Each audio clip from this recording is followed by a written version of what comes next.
اس سے ہم نے صاف طور پر یہ سیکھا کہ کبھی بھی ناجائز اور حرام کا پیسہ مدرسے، مسجد اور اللہ کے راستے میں ہرگز نہیں دینا چاہیے. اور اس سے صاف طور پر یہ بھی ثابت ہو گیا کہ جو مزدور ہو ان کا بھی ناجائز طور پر پیسہ ہرگز ہمیں نہیں کھانا چاہیے. عزیزان محترم، سرکار غوث اعظم رضی اللہ عنہ کا مقام، ان کا رتبہ اور رب کا ان کے اوپر فضل دیکھیں کہ یہ بھی معلوم ہو گیا. تو پھر مریدوں نے عرض کیا کہ حضور آپ یہ بتائیں آپ کو کیسے معلوم کہ ناجائز حرام کا پیسہ ہے؟ تب غوث نے کہا کہ اے شہر کوتوال، اب تو بتا کہ جائز پیسہ یا ناجائز پیسہ ہے. تو شہر کوتوال نے کہا تھا اے پیرائے پیر بڑے پیر، یقیناً یہ ناجائز نہیں ہے بلکہ حلال پیسہ ہے، میری کمائی کا پیسہ ہے.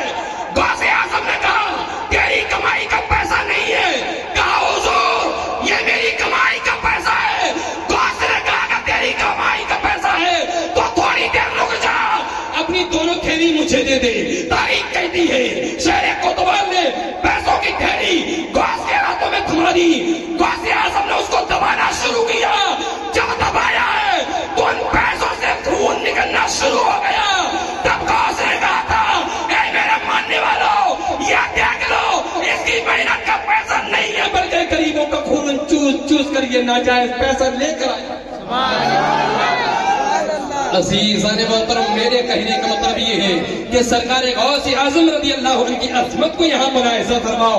یہ اللہ کے ولی ہے اور ایسے ولی ہے کہ جس طریقے سے نبیوں میں محمد رسول اللہ کا کوئی جواب نہیں ہے، اسی طریقے سے ولیوں میں غوث اعظم کا کوئی جواب نہیں.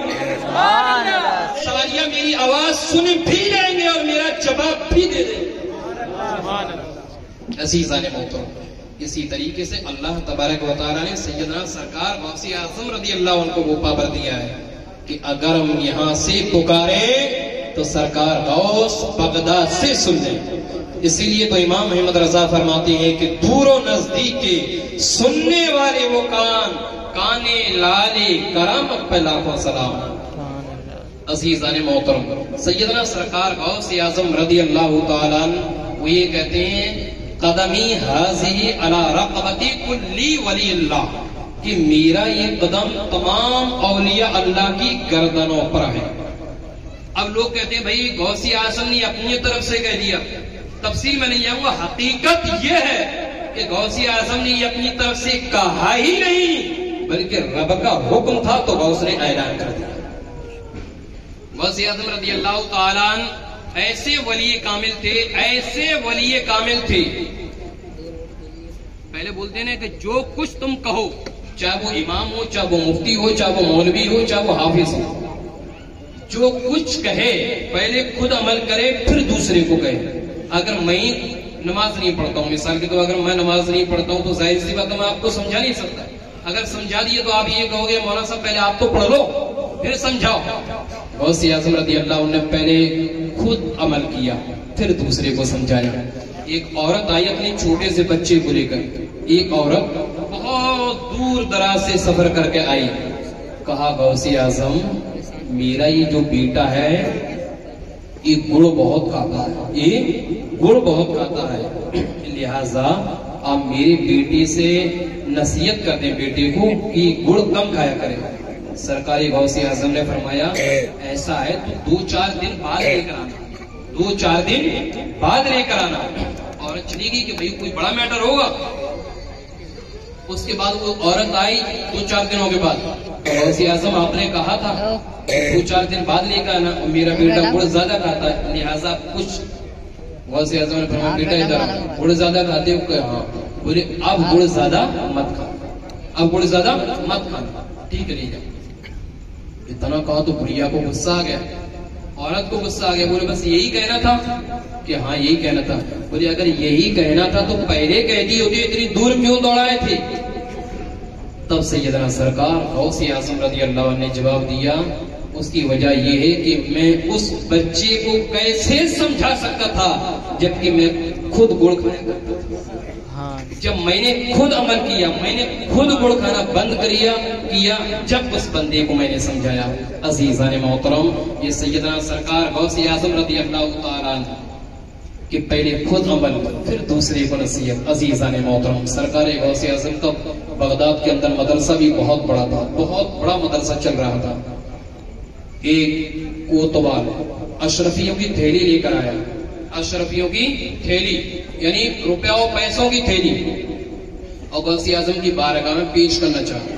کہا غوث اعظم اس کو مدرسے میں قبول فرما لیں۔ اللہ اکبر! میری تقریر کا مقصد سمجھیے گا کہ جو اللہ والے جو ہوتے ہیں وہ یہ بھی دیکھ لیتے ہیں کہ اس کے اندر کیا ہے، اور یہ بھی دیکھ لیتے ہیں یہ کہاں سے آیا ہے۔ اسی لیے کہتے ہیں کہ جب مسجد میں کوئی پیسہ دو تو ناجائز و حرام کا پیسہ نہ ہو، اگر کسی یتیم کی مدد کرو تو ناجائز و حرام کا پیسہ نہ ہو، اگر مدرسے میں اگر امداد کرنا چاہتے ہو تو ناجائز اور حرام کا پیسہ نہ ہو، بلکہ محنت کا پیسہ اللہ کی راہ میں خرچ کرنا تو قابل قبول ہوگا۔ سرکار غوث کی خدمت میں آیا کہ حضور یہ مال و دولت یہ اشرفیاں ہیں، لہٰذا آپ اپنی مدرسے میں لے لیں، اس سے مدرسے کی امداد ہو جائے گی، اس سے غریبوں کا کھانا خرچہ نکل جائے گا۔ عزیزان محترم، سیدنا سرکار غوث چپ رہے، ایک دم خاموش رہے۔ غوث نے کچھ جواب نہیں دیا۔ دوسری مرتبہ پھر اس نے کہا اے غوث اعظم ان پیسوں کو اپنے مدرسے کے لیے لے لیجئے، لیکن غوث اعظم نے کوئی جواب نہیں دیا۔ تیسری بار پھر انہوں نے یہ کہا تھا اے غوث اعظم ان پیسوں کو اپنے مدرسے میں لے لیجئے، لیکن غوث اعظم نے کچھ جواب نہیں دیا۔ جب 3 مرتبہ سرکار غوث نے کوئی جواب نہیں دیا، تب غوث اعظم کے مریدوں نے کہا تھا اے غوث اعظم رضی اللہ تعالیٰ عنہ، جب یہ شخص ادارے کی امداد کرنا چاہتا ہے یا آپ کے مدرسے کی مدد کرنا چاہتا ہے تو لہٰذا یہ پیسہ آپ کیوں قبول نہیں کر رہے ہو، اپنے مدرسے کے لیے پیسہ کیوں نہیں لے رہے ہو؟ تب غوث اعظم رضی اللہ تعالیٰ عنہ نے کہا تھا اے میرے ماننے والوں چاہنے والوں، سنو میں اس پیسہ کو کیسے لے سکتا ہوں جو ناجائز و حرام کا پیسہ ہو؟ تم جانتے نہیں ہو ایک وہ شہری کوتوال ہے جس نے غریبوں کا خون چوسا ہے، ایک وہ انسان ہے جس نے غریبوں کا پیسہ کھایا ہے، ایک وہ بدبخت ہے جس نے غریبوں کی مزدوری کھائی ہے، ایک وہی بدنصیب انسان ہے جو ناجائز و حرام پیسہ لے کر رسول اللہ کے گھر کے لیے آیا ہے، اور میں رسول اللہ کا بیٹا ہوں، میں رسول اللہ کا نائب ہوں، میں رسول اللہ کے گھر کے لیے ایسا ناجائز و حرام پیسہ ہرگز نہیں آ سکتا، اس لیے کہ یہ پیغمبر اسلام کا گھر ہے۔ عزیزان محترم، اس سے ہم نے کیا سیکھا؟ اس سے ہم نے صاف طور پر یہ سیکھا کہ کبھی بھی ناجائز اور حرام کا پیسہ مدرسے، مسجد اور اللہ کے راستے میں ہرگز نہیں دینا چاہیے۔ اور اس سے صاف طور پر یہ بھی ثابت ہو گیا کہ جو مزدور ہو ان کا بھی ناجائز طور پر پیسہ ہرگز ہمیں نہیں کھانا چاہیے۔ عزیزان محترم، سرکار غوث اعظم رضی اللہ عنہ کا مقام، ان کا رتبہ اور رب کا ان کے اوپر فضل دیکھیں کہ یہ بھی معلوم ہو گیا، تو پھر مریدوں نے عرض کیا کہ حضور آپ یہ بتائیں آپ کو کیسے معلوم کہ ناجائز حرام کا پیسہ ہے؟ تب غوث نے کہا کہ اے شہر کوتوال اب تو بتا کہ جائز پیسہ یا ناجائز پیسہ ہے؟ تو شہر کوتوال نے کہا تھا اے پیر بڑے پیر، یقیناً یہ ناجائز نہیں ہے بلکہ حلال پیسہ ہے، میری کمائی کا پیسہ ہے۔ غوث اعظم نے کہا تیری کمائی کا پیسہ نہیں ہے، کہا حضور یہ میری کمائی کا پیسہ ہے۔ غوث نے کہا کہ تیری کمائی کا پیسہ ہے تو تھوڑی دیر رک جا، اپنی دونوں تھیلی مجھے دے دے۔ تاریخ کہتی ہے شہر کوتوال نے پیسوں کی تھیلی غوث کے ہاتھوں میں تھما دی، غوث اعظم نے اس کو دبانا شروع کیا، جب دبایا ہے تو ان پیسوں سے خون نکلنا شروع ہو گیا۔ تب غوث نے کہا تھا اے میرے ماننے والوں یہ دیکھ لو اس کی محنت کا پیسہ نہیں ہے بلکہ غریبوں کا خون چوس کر یہ ناجائز پیسہ لے کر آیا۔ عزیزان محترم، میرے کہنے کا مطلب یہ ہے کہ سرکار غوث اعظم رضی اللہ عنہ کی عظمت کو یہاں ملاحظہ فرماؤ، یہ اللہ کے ولی ہے، اور ایسے ولی ہے کہ جس طریقے سے نبیوں میں محمد رسول اللہ کا کوئی جواب نہیں ہے. اسی طریقے سے ولیوں میں غوث اعظم کا کوئی جواب نہیں. عزیزان گرامی وقار، عزیزان گرامی وقار، سیدنا سرکار غوث اعظم رضی اللہ عنہ ایک واحد پوری دنیا کے اندر ایک ولی ایسا ہے، ایک ولی دنیا کے اندر دوسرا کوئی ولی نہیں ہے کہ جس کے نام کا وظیفہ پڑھا جاتا ہو، جس کے نام کا وظیفہ پڑھا جاتا ہو.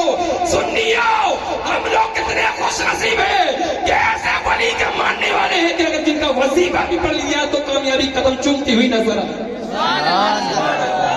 ارے وہ کتنا عظیم ولی ہوگا، کتنا عظیم ولی، کتنا نیک بندہ رب کا ہوگا کہ جس کا نام کا وظیفہ ولیوں نے بھی کیا ہو، ولیوں نے بھی کیا ہو. اور سرکار غوث کی حکومت صرف انسانوں پہ نہیں تھی، صرف انسانوں پہ نہیں، صرف ہم اور آپ ہی چاہنے والے نہیں تھے غوث اعظم کے، ہم اور آپ ہی نہیں. حقیقت یہ ہے کہ تمام جناتوں کے اوپر بھی میرے پیر بڑے پیر کی حکومت تھی، حکومت تھی. اور ایسی حکومت تھی، چاہے وہ مرض ہو چاہے وہ جنات ہو. غوث کے شہر کی طرف اگر نظر اٹھا کے دیکھتا پوری تو یقیناً اسے اس کا انجام تک پہنچنا ہوتا. مرگی، کوئی نام سنا ہے مرگی کا مرض، مرگی کی بیماری سبھی سنے ہوں گے. مرگی کا دورہ، مرگی کا مرض پھیلتا ہوا سرکار غوث اعظم کے شہر سے ٹکرا گیا. کسی نے کہا حضور یہ مرگی کی بیماری شہر میں گھسائی ہے بغداد میں اور لوگ اس سے بڑے پریشان ہو رہے ہیں. کہا اچھا ایسا ہے. سرکار غوث رضی اللہ عنہ فوراً کھڑے ہوئی اور کھڑے ہو کر فوراً پہاڑ پر گئی، پہاڑ پر اعلان کر دیا، اے مرگی کی بیماری، کیا تجھے معلوم نہیں محمد رسول اللہ کے بیٹے کا یہ شہر ہے؟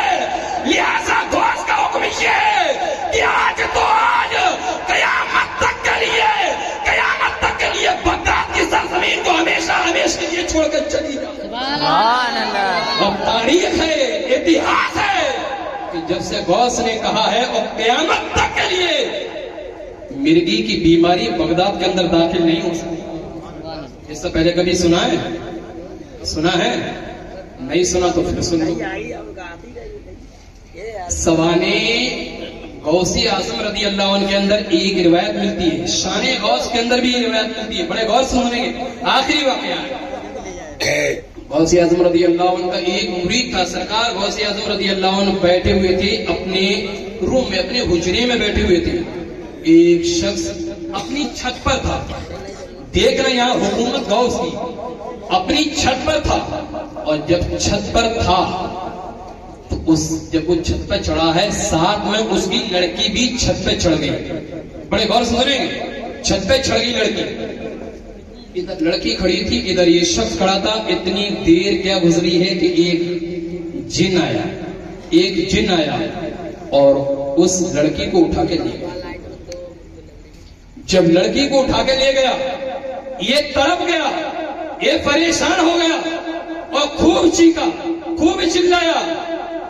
جب کچھ ہاتھ نہ آیا فوراً دوڑتا ہوا سرکار غوث اعظم کے قدموں میں گر گیا. آپ کہیں گے مولانا یہاں غوث سے مدد مانگنے کے لیے آیا تھا، ہونا تو یہ چاہیے تھا کہ رب کی بارگاہ میں وہ دعا کرتا تو اللہ کی بارگاہ سے بھی وہ نا امید نہیں ہوتا بلکہ رب اسے عطا فرما دیتا. لیکن اگر غوث کی بارگاہ میں وہ گیا ہے، غوث اعظم کی بارگاہ میں، تو خدا سمجھ کے نہیں گیا تھا، اللہ سمجھ کے نہیں گیا تھا، غیر اللہ سمجھ کے گیا تھا، اللہ سمجھ کے نہیں، بلکہ جو گیا تھا وہ بھی یہ سمجھ رہا تھا کہ اللہ نہیں ہے لیکن اللہ کے فضل سے یہ مدد بھی ضرور کرتی، اللہ کے فضل سے مدد بھی کریں گے. غوث اعظم کے قدموں میں گر گیا. کہا حضور، چیخ رہا تھا، چلا رہا تھا. سرکار غوث نے فرمایا کیا ہوا؟ کہا حضور بڑا پریشانی کا معاملہ ہے، میری بچی کو جن اٹھا کے لے گیا ہے. حضور میری ایک ہی بچی ہے. جسے جن اٹھا کے لے گیا ہے، حضور اگر میری بچی نہیں ملی تو نہیں ملی تو میری زندگی صحیح طور پر نہیں گزرے گی، حضور مجھے اپنی بچی چاہیے۔ سرکار غوث کہتے تم اپنی بچی چاہیے؟ بولے ٹھیک ہے، جاؤ بغداد سے باہر نکل جاؤ اور ایک پہاڑ پر چلی جاؤ، بغداد سے باہر جاؤ ایک پہاڑ پر، یہ نئے نئے واقعات ملنے ہوں گے تو اس کو غور سے سن لیجیے گا، پہاڑ پر چلے جاؤ اور پہاڑ پر جانے کے بعد ایک گول گھیرا تم کھینچنا اور پھر کہنا یا شیخ عبد القادر جیلانی شیئا للہ المدد، اس کا ورد تم کرتے رہو۔ جب اس کا ورد تم کرتے رہو گے، ایک تہائی گزرے گی، دو تہائی، تیسری تہائی گزرتے ہی یہ سمجھ لینا کہ جناتوں کا سب سے بڑا جو سردار ہے وہ تمہارے پاس آئے گا اور وہ تم سے پوچھے گا کیا کیا معاملہ ہے، تو تم پورا بتا دینا کہ ایسا معاملہ ہے، اور جب تو یہ پوچھے کس نے بھیجا ہے تو کہہ دینا غوث اعظم پیر صاحب نے بھیجا ہے۔ توجہ دے، اب غوث اعظم نے فرمایا لیکن یہ تو ٹھیک ہے تہائی پہر پہ، لیکن اتنا یاد رکھنا جو شروعات 12 بجے کا جو وقت ہوگا وہاں تمہیں ڈرانے والے بہت آئیں گے، وہاں شیطان آئیں گے، طوفان آئیں گے، ایسے ایسے شیاطین آئیں گے جو تمہیں ڈرائیں گے، لیکن تم اس گول گھیرا سے باہر مت نکل جانا، باہر نہیں نکلنا ہے۔ تاریخ یہ کہتی ہے پہنچ گیا، مغرب کے وقت پہنچا ہے، اپنی عبادت میں مشغول ہو گیا، کرتا رہا، اس کے بعد پھر غوث اعظم نے جو وظیفہ بتایا اس وظیفے بھی مشغول رہا، تہائی پہر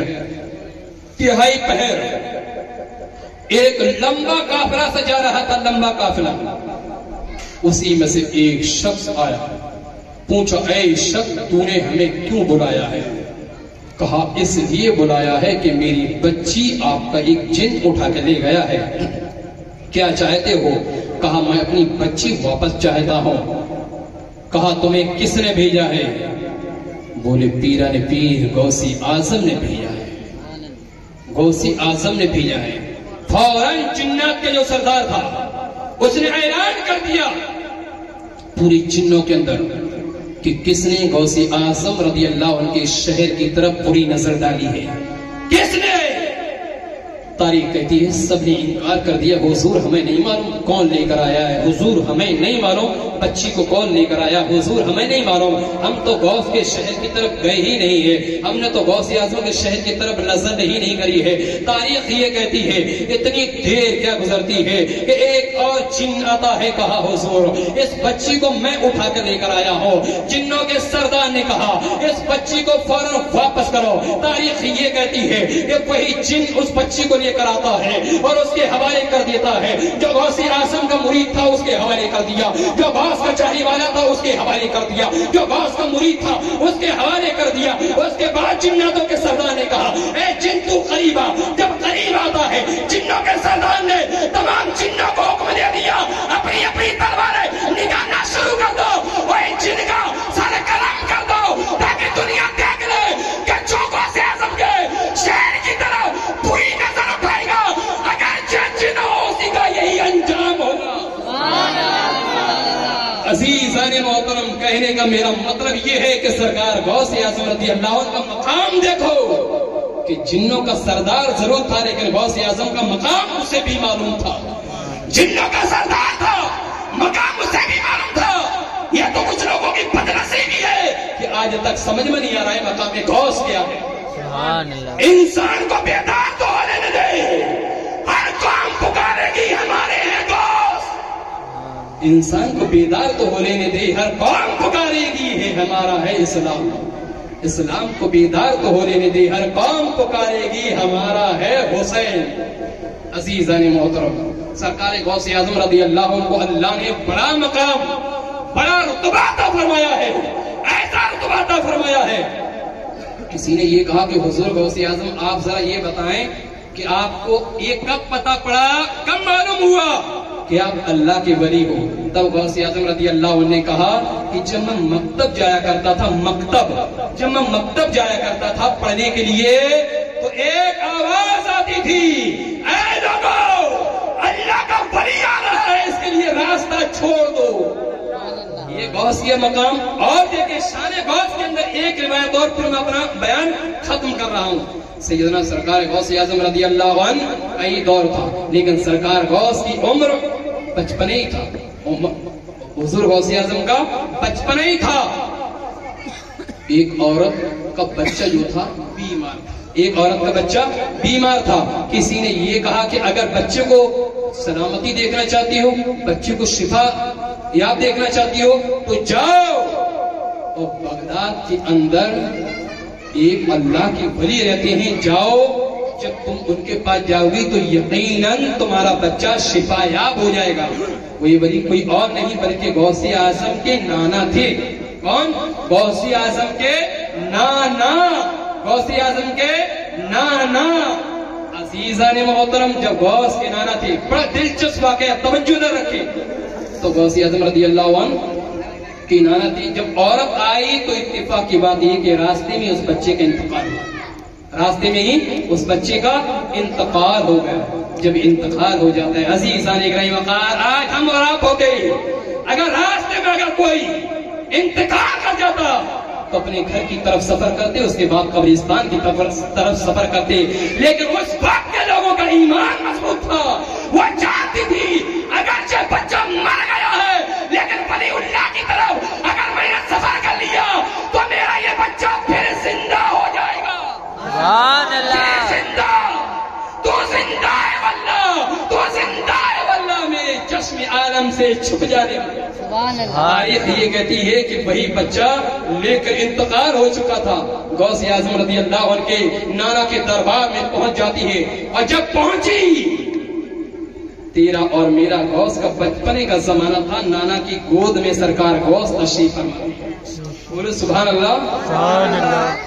گود میں غوث اعظم بچپنا تھا, غوث کا بچپنا تھا, غوث کا. بیٹھے تھے نانا کی گود میں, دربار میں آئے ہو. اس کے بعد مرید نے کہا کون ہو تم, کون خاتون, کیا نام ہے تمہارا, کس لیے آئی ہو؟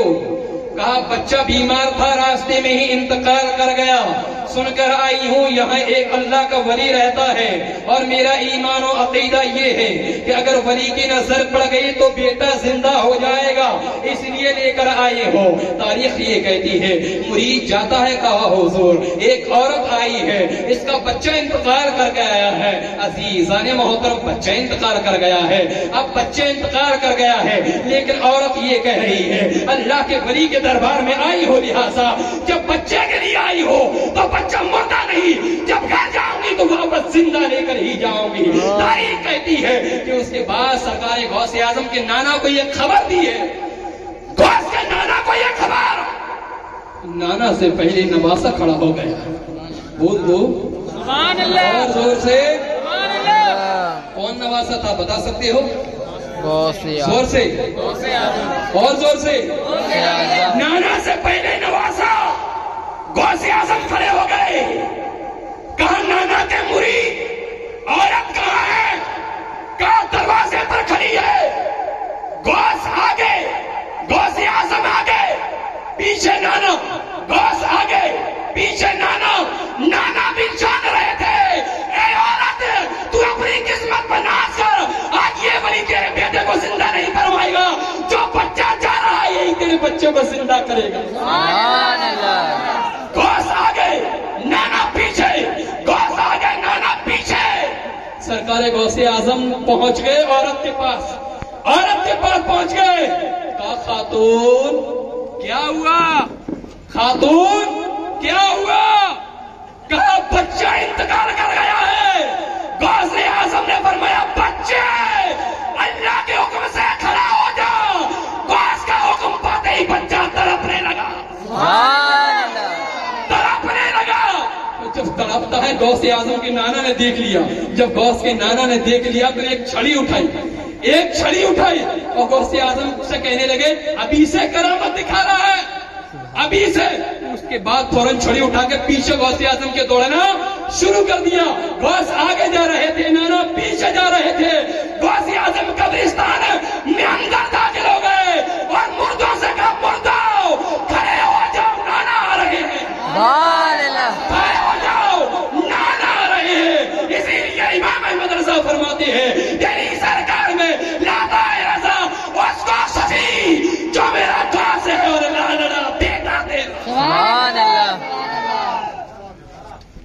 عزیزان محترم اللہ کے جو ولی ہوتے ہیں. اب میں یہاں ایک مسئلہ آپ کو اور بتا دوں, مسئلہ بتا رہا ہوں, بیان ختم. اب آپ کی سمجھ میں آ رہا ہوگا قرآن کے اندر صاف طور پر اعلان ہے کہ زندہ کرنا اور موت دینا یہ اللہ کے اختیار میں. بڑے غور سے سنیں گے, مسئلہ بتا رہا ہوں پھر میں اپنا بیان ختم کر رہا ہوں. زندہ کرنا اور مارنا قرآن کے اندر ہے, یہ صرف اللہ کے اختیار میں.